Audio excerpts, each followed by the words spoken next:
السلام علیکم دوستو، آپ سب دوستوں کو سعودی ٹی وی یوٹیوب چینل پہ خوش آمدید۔ دوستو، سعودی عرب کے حوالے سے ایک نئی خبر سامنے آ رہی ہے، اور وہ خبر یہ ہے کہ اب پیدل شاہراہ عبور کرنے والے پر 1000 ریال جرمانہ ہوگا۔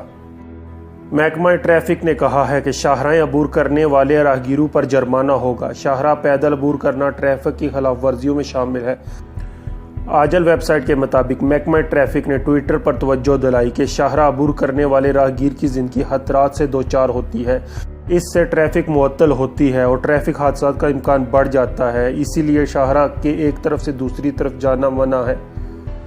محکمہ ٹریفک کا کہنا تھا کہ جو شخص شاہراہ عبور کرے گا اس پر 1000 سے 2000 تک ریال کا جرمانہ ہوگا۔ محکمہ ٹریفک نے واضح کیا کہ 1000 ریال جرمانہ معمول کے مطابق لگایا جائے گا، جبکہ انتہائی جرمانہ جو کہ 2000 ریال ہے، اس کا فیصلہ ٹریفک اتھارٹی کرے گی۔ اس سلسلے میں انتہائی جرمانے کے سبب کی نشاندہی بھی کرنا لازمی ہوگا۔